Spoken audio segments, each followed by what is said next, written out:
So welcome everybody. Nice to see you all.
So you've heard me say many times that there is only this or just this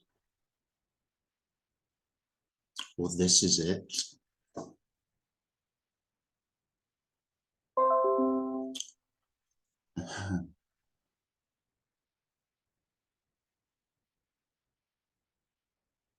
And there is a slight problem with those words. They're kind of misleading in that they sound as though if I'm saying it, I found this. If so-and-so is saying it, she's found this. Well, you won't find this. No one's ever found this. There is no being in this or out of this. There is only this. It's probably more accurate to say that there isn't anything other. There is no other than this. There isn't anywhere else. There isn't another time or place. And so you end up, because there's no other time or place, you end up saying things like there's no time or place.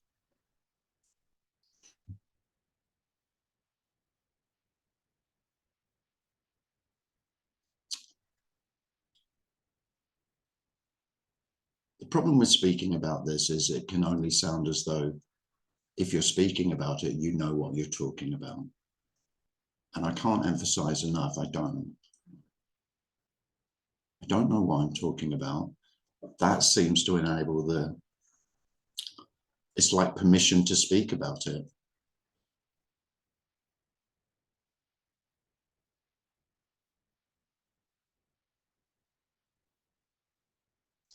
And the freedom from being able to find this is what's been spoken of.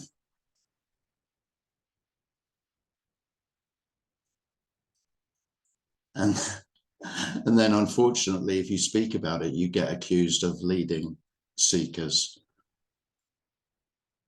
leading them on as though I've found it and you too could find it. No, no, no. There is no finding.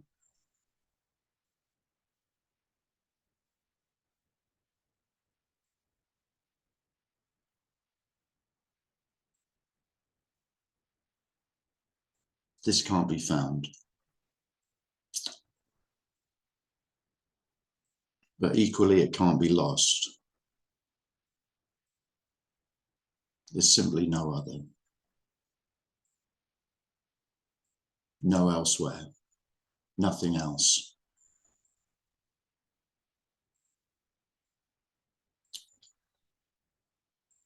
This is everything, and this is nothing.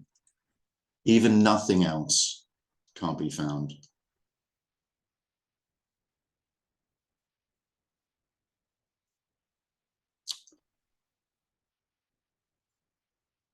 So all searching is futile. Absolutely. And it is the absolute futility, the impossibility of finding what you're looking for. That is the freedom, the peace, and we could say unconditional love. You can't find it. No one can find it. There is no one to find it. There is nothing to find. And that sounds very negative to some seekers. It may sound very negative when you've desired to find the answer. If it becomes undeniable that all the answers that you found were empty, all the knowledge that you've acquired is empty, all the understanding, all your insights completely empty, all your experiences utterly, utterly empty. That's the freedom. Now, it isn't a freedom that most selves would ever desire, but that's what's being spoken of. You will not find what you desire. It doesn't exist. There is only this, and this doesn't exist. Even this. And this is all. There isn't anything else. Nothing. Full stop. Absolutely. Nowhere to go. Nothing to find. Nothing to acquire. Nothing to attain. And most incredibly of all, nothing to lose.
Well, if you'd like to ask anything or share anything, then feel free to do so. If you'd like me to talk about, I don't know, a topic, then feel free to ask that as well. You know, my opinion about who's going to win the Premier League, that kind of thing.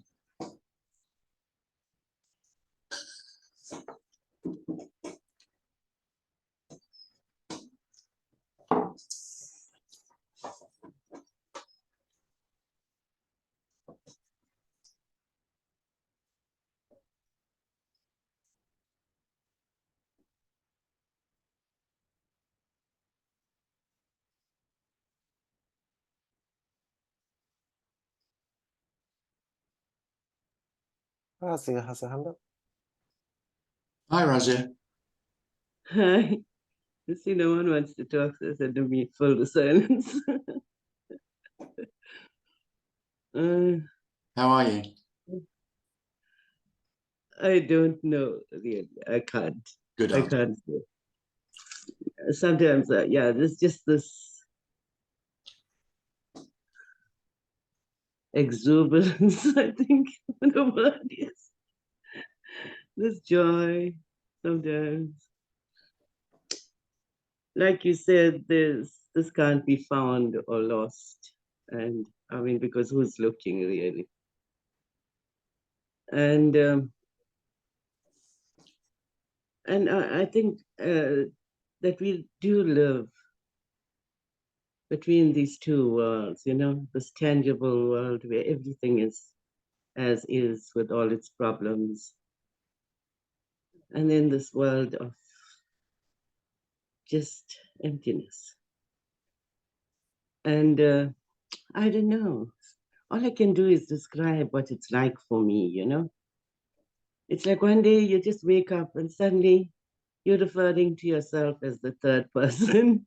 And you wonder, God, I mean, how can you think of yourself as this character, you know?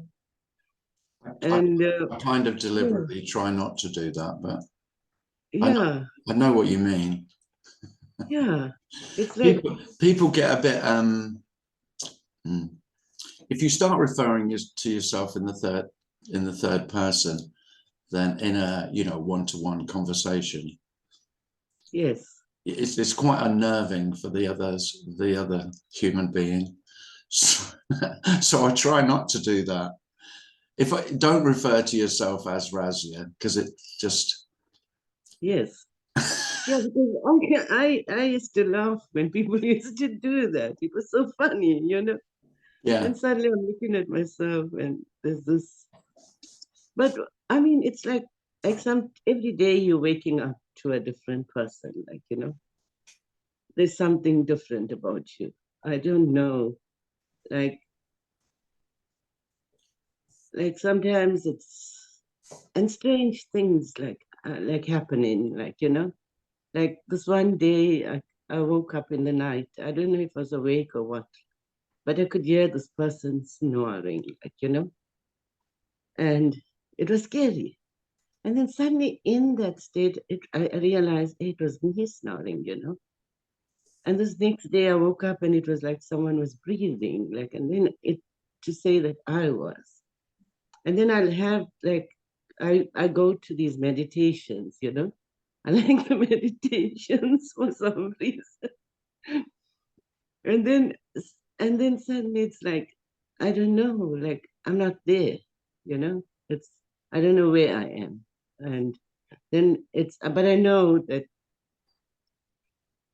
but I don't fall asleep.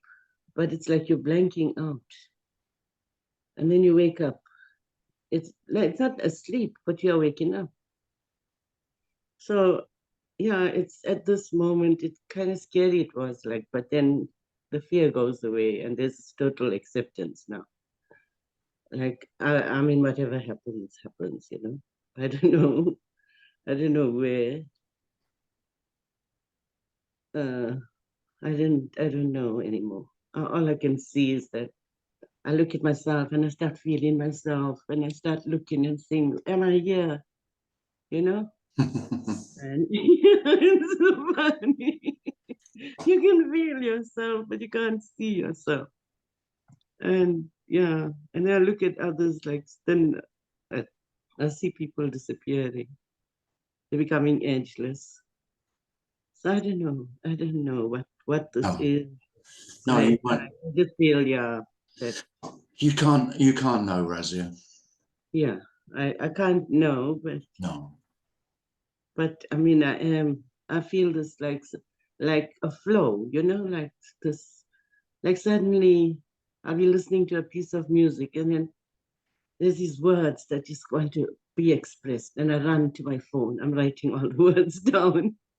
I Mm, want to share it, you know, and then I say, how much can I share? yeah. Then I don't, yeah. And then I start talking and I can't stop talking. Like I went had this interview with Michael and I just wanted to go on and on. I'm not that kind of, I mean, this character is not that. She doesn't really, she wants to say it like small, little, you know, as little as possible, express it so people can understand. But Yeah. yeah, I find myself talking a lot. like trying to share this. And no matter the words, sometimes the words just flow, sometimes it doesn't. But when they do, then I want to just sit and write and write. And I find like music, like you're listening to music, and sometimes that is like a trigger, like it gets you to want to go and express this. And some music is like there's this longing, and then you want to sit and cry. You know that this person longs for something, and yeah, there is that tears to the sadness. Yeah. But yeah, that people are longing, Oh, thanks. Thanks, Raja. Yeah. Thank you. Jazz has their hand up. Jess. Hi, Tim. How are you? Hi, I'm good, thanks. How are you? I'm good. I just keep on thinking about something you said. So like yesterday I was sitting there and my cousin is gonna pass away in a couple of days, and my sister's very sick with like kind of the same disease. And I was like feeling so much pain in my stomach and my heart. But it was okay. Like it was okay to feel that. There wasn't like resistance. Right. And then I was thinking about you, and you said something like the stories still play. Like the stories, they're still there. Like somehow, maybe I thought that there will be no more stories or something. Yeah. Like I don't know if you could talk more about the stories still exist. It's just okay that they're here, I guess, or Well, yeah, the stories, if we didn't have the stories, Jazz, we wouldn't have anything. Then yeah, like when I say that, I really mean there wouldn't be anything. I mean, what's most important to human beings is relationships, and relationships are all story. There are no relationships at all. There are no selves to be in relationship. So it is only a story.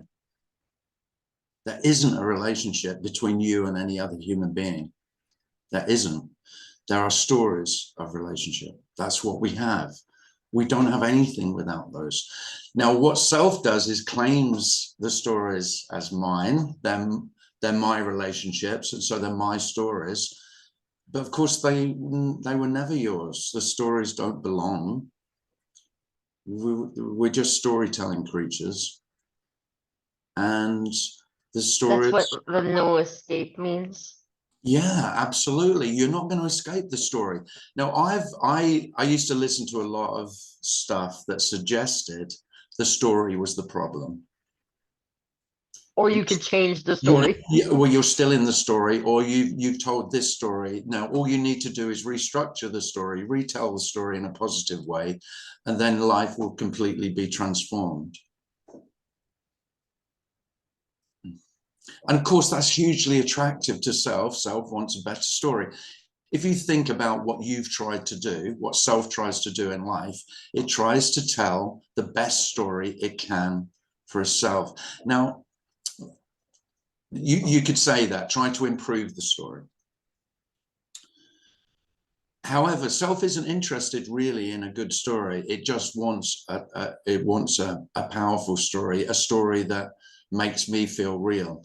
So the most common story that I have come across in speaking to other human beings is a sad story, a sob story, a story of unfairness, a story of poor me. So that, I mean, self will take poor me story will be just as, I won't say happy, it's not the right, will be just as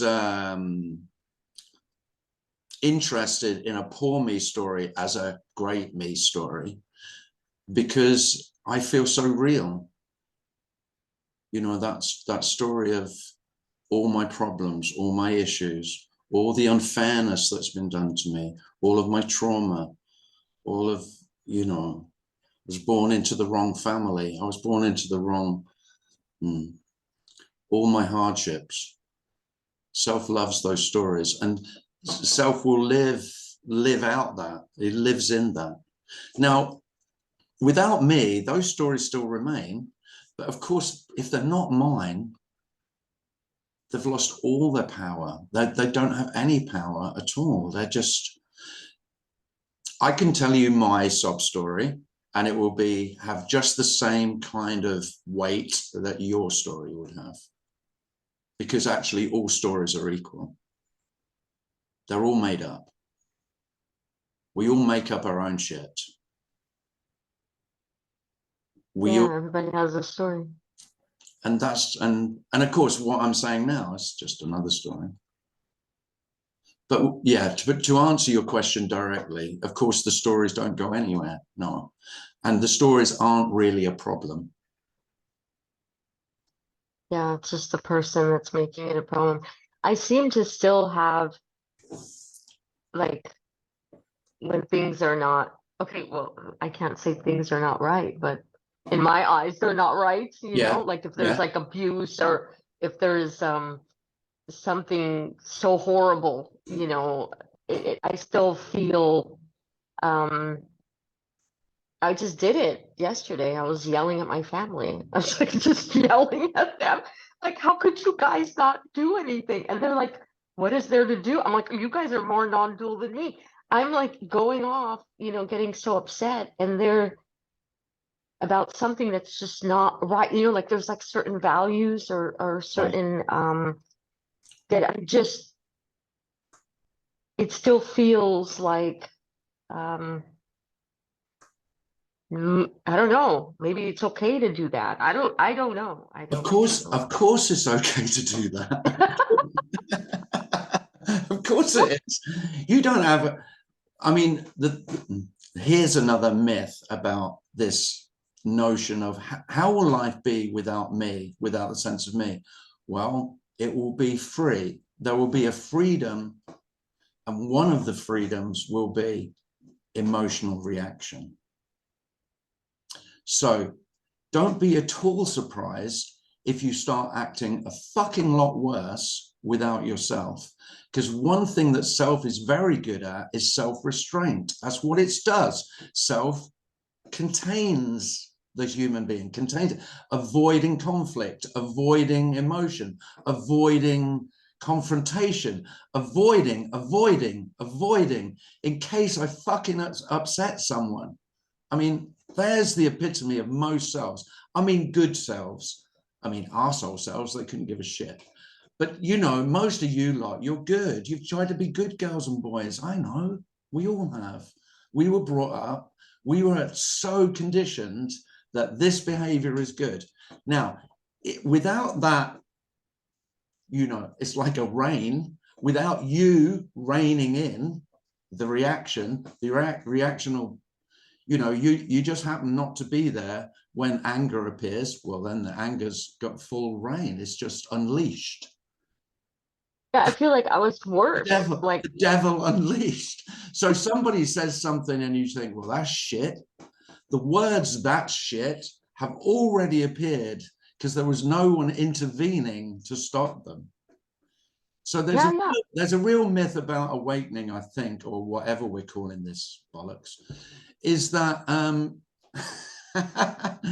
is that somehow you'll be more peaceful, you'll be less reactive, you know, you'll be a Buddha, or, you know, if not a Buddha, then at least a Dalai Lama, you know, just full of loving kindness. Fuck off. Yeah. I mean, I felt like when I was yelling at my family, I said, you know, I've been wanting to say this for so long. Exactly. So without the one who was stopping, there's always been the wanting to say it, but you, me, the energy of, well, this will create problems, this will create conflict, and I hate conflict, so I'll just keep quiet. Yeah, there was no quiet happening. And so there's no quiet, And there is some, I mean, one of the liberations is, you know, you don't have to be so nice. Fuck, that's nice. How Like nice, you we don't don't have to realize be, how much we're faking it. Like how yeah. much we're faking it on a daily. Like, oh yeah, yeah, you know, all this kind of let me be not, you know, all of that. Just I mean, I don't feel like it. I don't feel like it anymore. You know, like you know, I've been calling my aunt and making sure my cousin is okay, and you yeah, know, making sure. And then the last 2 days, I just can't. I don't want to. I don't have it in me. no, Before, I probably would have forced myself yeah, just out of like respect or something. I just can't. It's just not happen. So everything is what it is. You know, like I yeah, don't even know how to explain it. But I mean, the thing that happened yesterday made me kind of feel like, okay, well, if pain is okay to have, yeah, especially, am I gonna just be abused or something, or am I gonna be sitting there in a situation that I'm not happy with and be okay with it? Like that just scared me, like in a way, like. And then I just remember your words about it, like extreme vulnerability, like this is the ultimate vulnerability, mhm. you know, and And of course there is like. one of the vulnerabilities self feels is anger, because as a child, when you expressed anger, there was always some, you know, you were made to feel guilty and wrong. And it's what self does. One of the main repressions of self is anger. Yeah, I don't know. It kind of scared me thinking that I would be in a troubled situation and be okay with it. Like it would just be okay that it's happening. Like I wouldn't walk away from it or something, Again, you know? I think again that's a natural thing that self does. Tell a scare story of, without me, then I wouldn't be able to get myself out. You know, I would be passive. No, no, no, no. I don't see that at all. I mean, Okay. it's self that creates the passivity, because I'm afraid of conflict, and I want, so I pretend that I suppress my natural, what is natural emotion. You know, naturally you see something that you really dislike, you're going to speak, or you're going to react to it. Not you, but a human being would naturally do it. Yeah. And Okay, thank it's you. very, I will say, and I would say probably liberation, freedom for anger, freedom for all emotions, but the two most repressed, without any doubt for me, are sadness and anger. And the main motivation I have for speaking about this, is that I would wish for every human being to be free to express anger and to express the undoubted sadness of life. I mean, we're also indoctrinated that happiness is good and sadness is bad. It's the greatest harm, I think. And it's the biggest bullshit. Sadness is really love. And believe it or not, so is anger. When you're angry, I mean, it's the fire of love. That's what anger is. It's fucking great. And we've really, what self does is in denial constantly of this powerful love that is often expressed as anger. You don't have to kill anybody. Just tell them to fuck off. That'll do. You feel good. If I will. everyone said fuck off, if everyone said fuck off more when they, you know, without the inhibition of saying it because it'll upset somebody, if everyone said it, every human being said that, that would be liberation enough. I do, you know, it's small increments of liberation. There you go. That's a good one. Thanks, Jazz. Thank you, Tim. And I was going to add on that, Tim, as well. Also, the freedom to say something nice as well, you know? Exactly. Say I love you. Right. So say Yeah. I love you every day. to those you do and say fuck off to those who annoy you. Yeah. And you'll have a much better day. Mhm. And it's not difficult to do either. Funnily enough, you're right, Darren. A lot of selves are more afraid of I love you than they are of fuck Yeah. off. Yeah. But, Also, but most selves have a fear of both to a degree, mhm, mhm. you know, because it's risky saying I love you and it's risky saying fuck off. Yeah, absolutely. Yeah. But you'll feel better for it, for sure. Yeah. Yeah, you're right, Darren. Natalie had a hand up. Did you want to say something? You want to say something now? Of course I do. Goes without Of course saying. I do. No, you know, it's just so weird because that whole right or wrong, it's just so like ever since I was a kid, it was like there was something watching somewhere over here. I don't know where it was. Oh yeah. And I thought it was God or something. I thought like God is watching me. I don't know what was watching, but it's gone. Yeah. And it really is gone. And it's like, there's no one who cares to figure out what it was or where it is or what it's all about. It's like, who the hell knows? God, I just hope it doesn't come back. Me too. That's all I know. No, Yeah. that's very true. Oh, yeah. Yeah. Just that whole notion of being able to get it right or wrong, you know, just was so, and it's like you said, just saying whatever you feel like is so free. And I was always afraid that it was going to be some sort of blowback. And you know what? Sometimes it is. No, but I don't. Oh no, and it's okay. I don't give a crap. No. You know, it's like I'm just saying what I'm saying. Like, yeah. it doesn't matter. It's okay. Yeah, Tim. Thanks, Natalie. Thanks. No, that freedom from the observer, because of course, you know, you can that being watched, that illusion of being watched is me. That's me. So I can say it's me as God, or I can say it's me as myself, or I can say it's me as my father or my mother or my teacher. You know, the voice can come in any form, but it's all self. It's all this self-consciousness. Self-consciousness is the whole sense of I can be seen. So I can see myself. And so then I project that you can see me. You know, parents actually do. This is probably one of the most wicked thing parents ever do. And they say, I can see what you're doing even when I'm not there.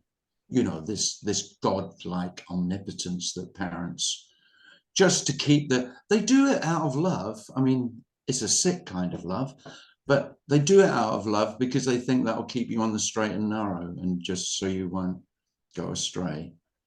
And parents teach their children about an omniscient God who can see everything, including your thoughts. I mean, is there anything more wicked than that? It's just, and you wonder why you're neurotic when you were taught that God knows your thoughts. Fuck's sake. There's no freedom. There's none in it at all. But then you don't need a God. You'll do it yourself. Don't worry about that. That self-consciousness alone is enough to create all the neuroses that you would ever need to be fucked up. Worried sick that others would know your darkest secrets because you know them. And then you try and so you live what you might call this sense of feeling that I'm living a lie. And so I worry about others seeing me, God seeing me, but most of all, me seeing me. Conscience, self-consciousness.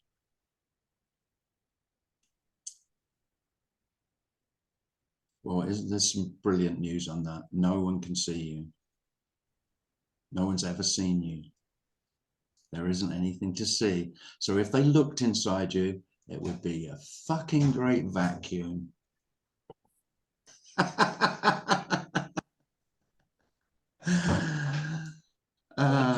you also don't see anything.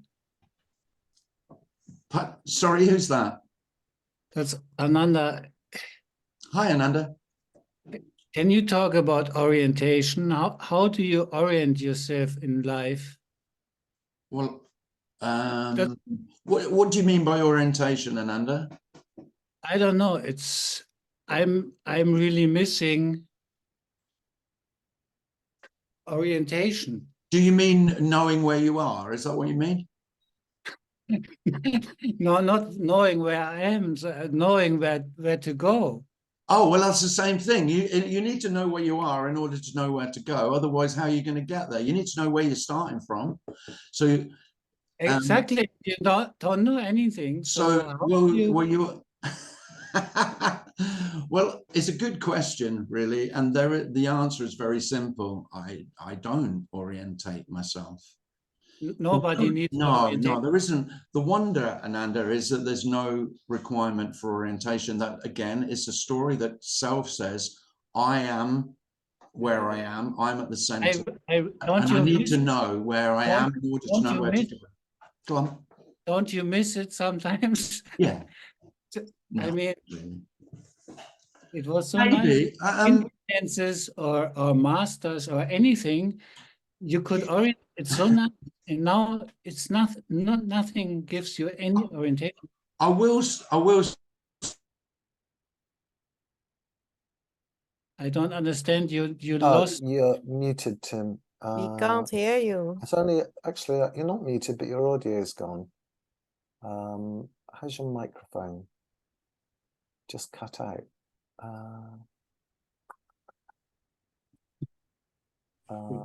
Maybe check the plug on your microphone. Yeah, if you're using a microphone, do you have have you got a camera? Have you got an external camera? You may have moved something when you're doing a gesture. Or mute yourself and unmute yourself, see if that does it. No, nothing. Oh, there's muted. And then unmute. No? No, it's still got nothing. Yeah, you could check if you've got an external camera, just check it's plugged in okay. What else?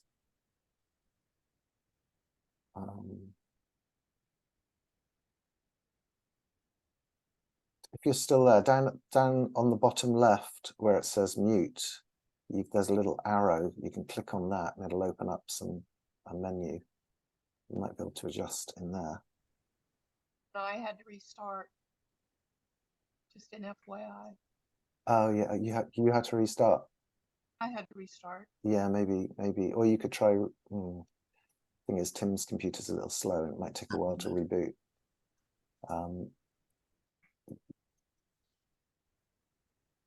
He might have. I'm just going to message him and tell him he could always use his phone. Come back with his phone. Ah, how's that? Yeah, that's it. I can hear you.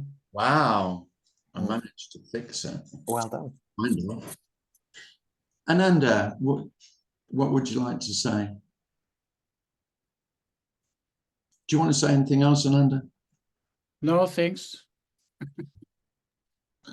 So I would like to have heard what you had said, but I lost it anyway. let's see if I can say it again. I probably don't know.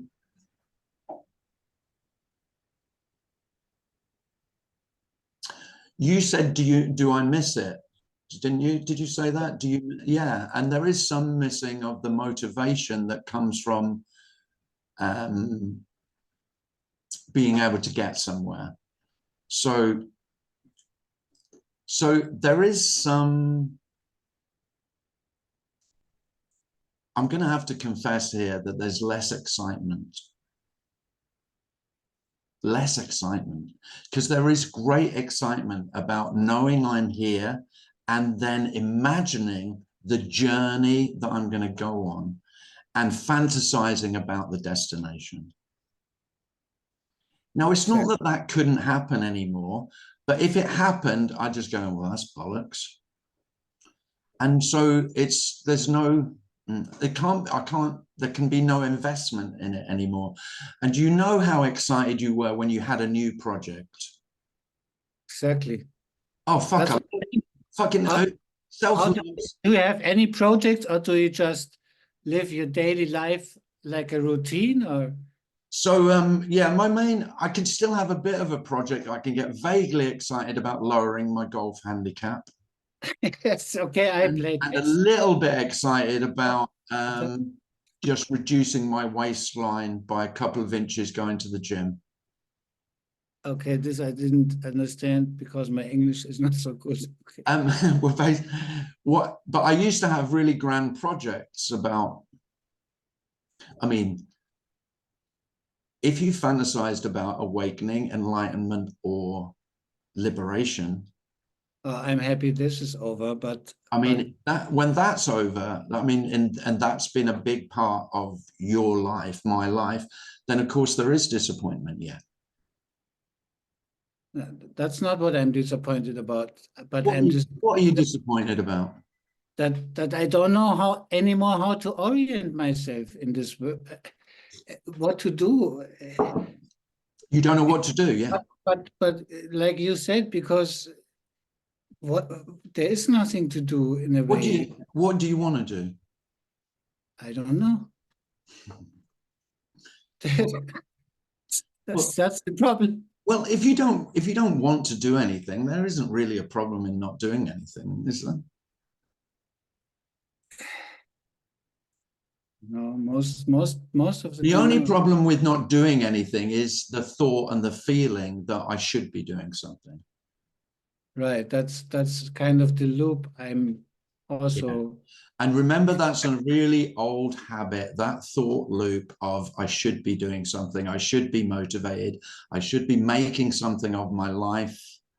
That's a very deeply ingrained pattern of thought. But of course, no one has ever made anything of their life.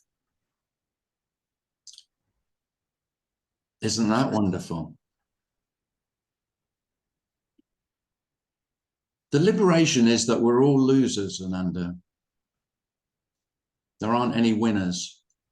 So, of course, that can be disappointing because you've tried to be a winner. But God, the freedom from that desire to be a winner more than compensates for the disappointment. Yes. Okay, thank you. Thanks, Ananda. Aaron has his hand up. Aaron. Hi there. Can you hear me? Hi, yeah.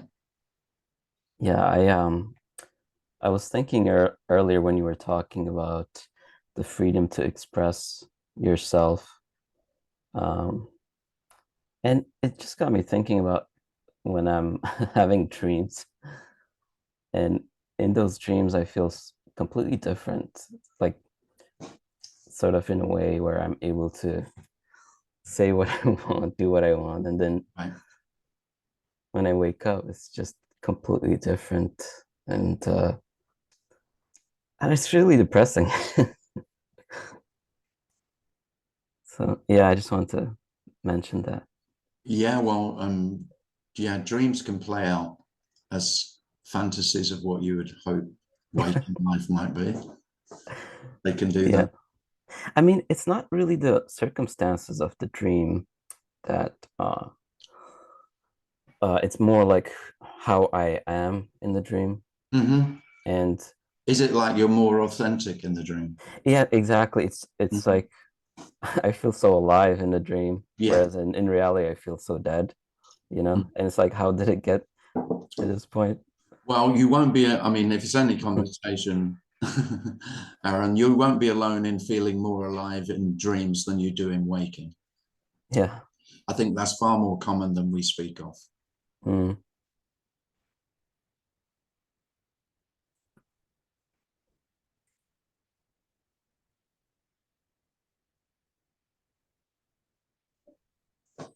Yeah, I guess that was it. Thank you. Oh, no, that's fine.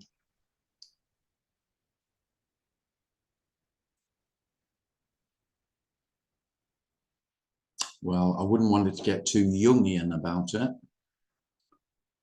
But you can spend a lot of money going to tell an expert your dreams, and they will tell you exactly what they mean.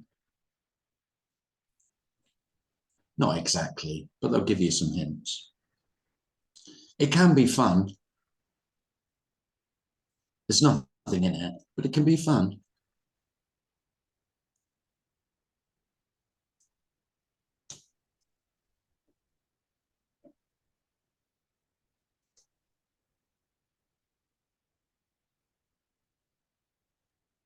You know, I was just thinking, I mean, this is just as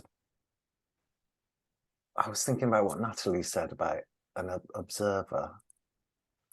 And when I was listening to Non-Duality and reading like loads of stuff for ages and ages, and always felt like there was something sort of behind here that was sort of, you know, there'll be thoughts, everything's happening. There was something sort of behind that was non-specific, that was sort of seemed to be aware of all of that.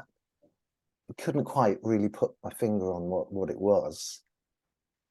But then when life seemed to sort of change, it's sort of like there was a point where that felt like it moved forward out into everything. It wasn't there, then it wasn't there anymore.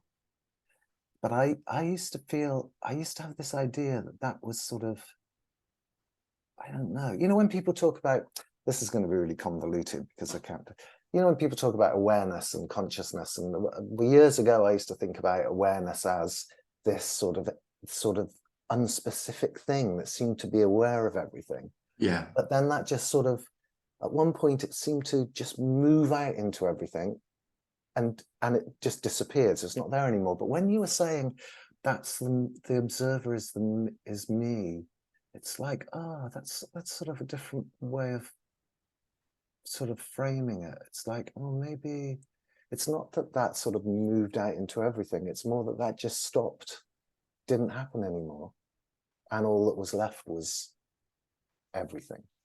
I don't know. I don't really know what I'm talking about, but no, you know what I mean? Well, you know no what I one mean? knows. It's fine. Yeah. It's no one knows what we're talking about. But if you that last description you just said, that it just wasn't there anymore, that would be how I'd describe it. Yeah. Yeah. But I've always described it in the other way of sort of moving out. But yeah, I know loads of people who say they're moving out into, and of course they're the ones who say I am everything. Right. Yeah. I don't feel like, it definitely doesn't feel like that. No, and of course I don't say it because there's no sense of that at all. No. Yeah. Interesting. Yeah. You know, the I am everything is, oh yeah. I mean, for me, it sounds much more attractive. If I'm honest, I'd much rather be everything. Sounds, it's grand, isn't it? You know? Yeah. You know, so rather than little me, I've just gone, woof. Well, and now I'm, well, now I'm God. Yeah. But it was more like, but I suppose it depends who you are and how you look at it. Yeah. Because that was more unspecific. And it was more like that unspecificness moved into everything. Yeah. But no, I like that. That's quite interesting. Because of course, if that really is more like that observer is more a sense of me, if that drops away, maybe then there is just this. But it can give that impression, maybe, of it sort of becoming more spacious somehow. Absolutely, yeah. You know, for what it's worth, I'm saying all of that is me. So consciousness is me, awareness is me, the observer is me, the witness is me, God is me, and you are me. Yeah. Because there's the other me is the other me exists because of me. God exists because of me. The observer exists because of me. Yeah. And if that doesn't appear, what I've called this sense of meanness, then all of that goes with it. Yeah. And of course, it's no loss because there never was any of those. All of those things were illusory. Yeah. I'm illusory. You're illusory. We are illusory. God is illusory. Awareness is illusory. consciousness is illusory. And you don't know, there isn't anything actually in place of all of those illusions. No. So the idea that, oh, once they've gone, then there will be revealed the revelation, the great reveal, the veil is lifted and reality is revealed. Well, maybe some human beings have had that kind of experience. I can't speak of that. There isn't anything to be revealed, is revealed. The revelation of no revelation. Talk about disappointment. Shit. but a relief. It's a beautiful disappointment, though. Yeah, and a relief. Huge. Yeah. Monumental. But no big deal. Susie has a hand up. Susie. Hi, Tim. Hi, Susie. Hi. I heard the tail end of the conversation that you had with Jazz on just the full-onness of whatever's happening, whether it be anger or joy, whatever it is. And I have to say, since I've been listening to this message, I feel more exposed than ever.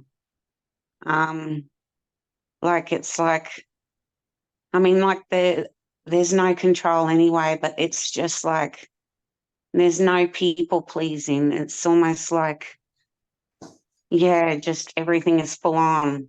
And it's not like that I want to be happy all the time, but there's still a resistance, or there's a judgment on that behavior, if it is just full on, rack off. But again, I think there's another myth that, okay, the judgments will go because I'm the judge, and without me, there wouldn't be judgment. Oh no, human beings are naturally judgmental. That's what we even do. on themselves. Well, it's not, the thing is, you won't be judging selves anymore, but you'll be judging behavior. You'll be comparing human beings on appearance and behavior, and I don't know, on whatever is that human being called Susie Holz's preferences. You will still be judged. There will still be judgments. And judgments, the thing about judgments is, in spiritual terms, judgment is termed is judged to be wrong. The righteous way is non-judgmental. Well, talk about a stick to beat yourself with, to be non-judgmental is one of the things that self really likes to. If you've tried to be a good human being, then you try to be less judgmental, I guess. It's impossible.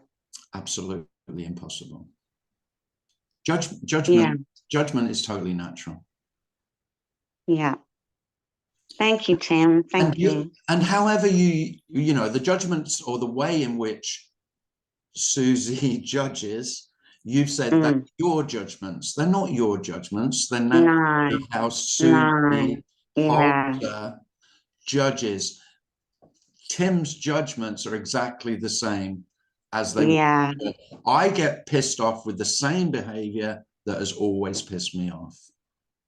Difference is now, if there's behavior that pisses me off, I either walk away, or I might, if I don't walk away quick enough, I'll say something.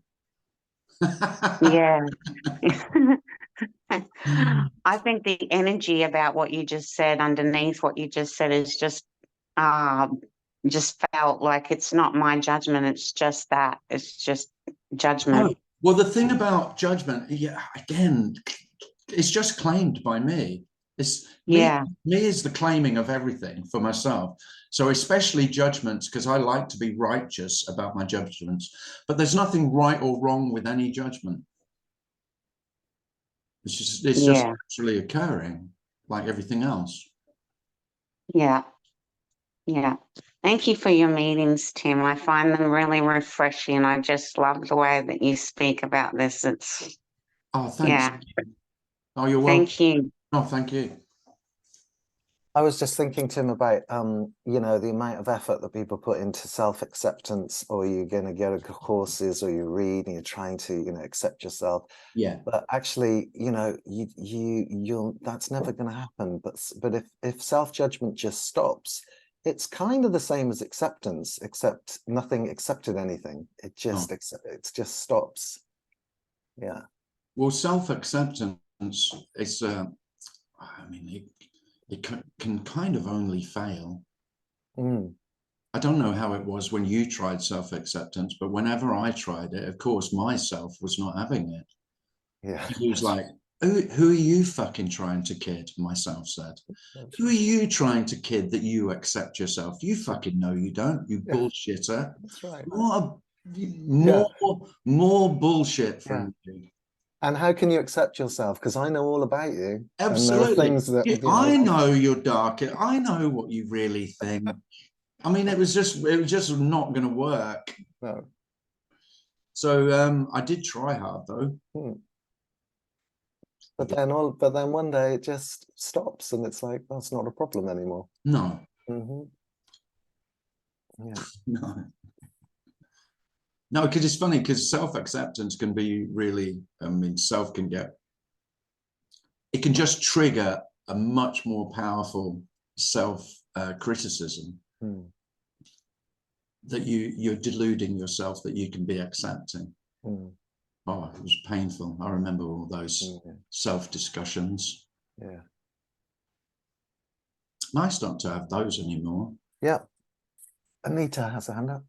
Anita. Yeah, about expression.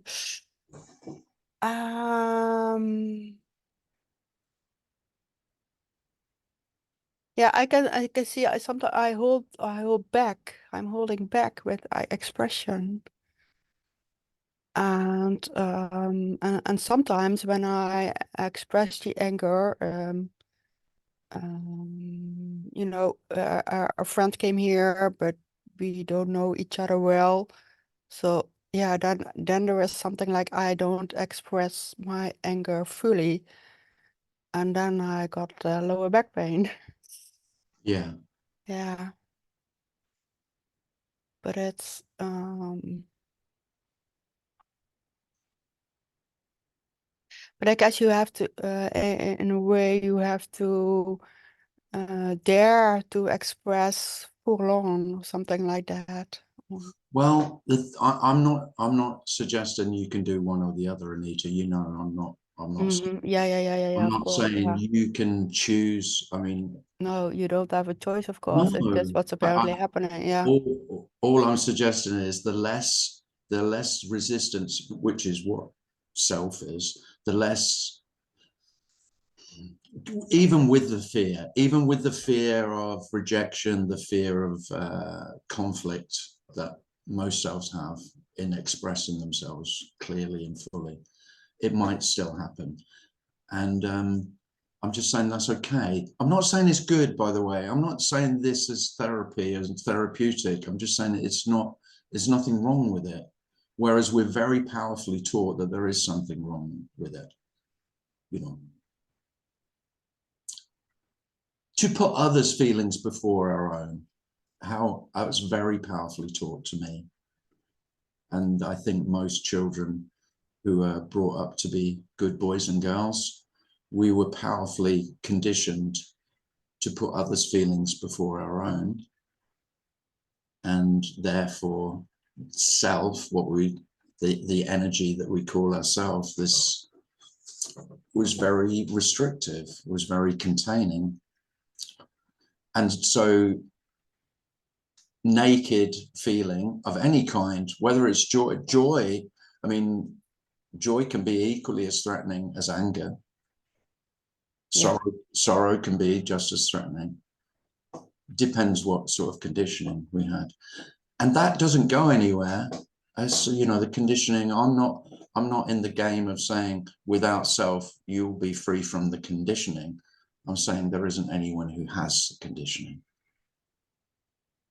There isn't anyone who has a conditioning. No. No. It's not yours, is what I'm saying. Yes. Yeah. Yeah. But the conditioning is, I mean, a human being is conditioned. That's, you know, that's a story, but the story is powerful, and the stories Yeah, it's very disappear. powerful. All of your childhood stories, they're not going to go anywhere. If you don't turn up, the stories will remain, and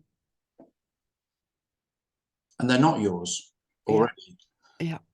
But the stories are. I mean, I don't discourage anyone from looking at the stories.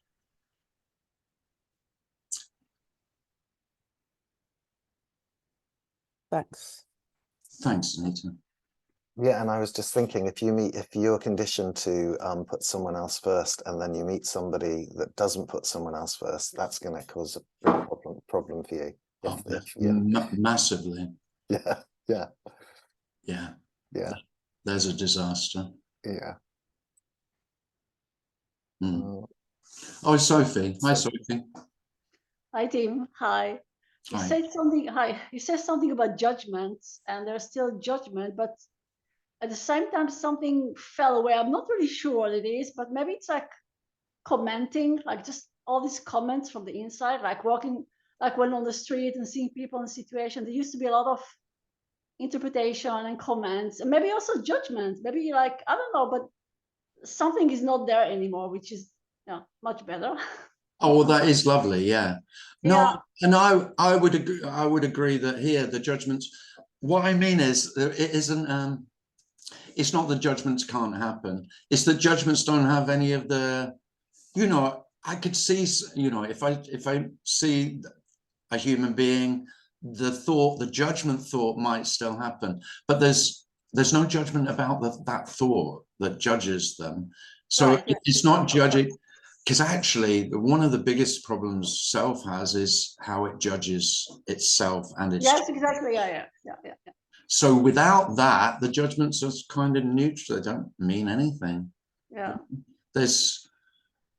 I mean, a thought's just a thought. It doesn't have. Thoughts have so much power for self. You know, self takes thought very seriously. And especially the self, like to comment to myself or being judgmental. Yeah. I did had a mother who told me like, I hear you everywhere, and everywhere you go, I'm with you, and it was horrific. It was horrific. Like, yeah. For years, I couldn't even believe my own stories because I was thinking she was just sees everything and judging everything. Absolutely. It took me years to get away from it, because I felt like even like walking on the street, there was always something watching me, so I just couldn't be myself. And it was really terrible. So anyway, Oh no, I mean, I think that's why recreational drugs, especially alcohol, is still so popular. Yeah. Because you just get a little respite from that constant nagging self-criticism. Yes. That observer. Yeah. You know, it's kind of just for a while. I've got there's some freedom from that asshole constantly saying how wrong I am. Yeah.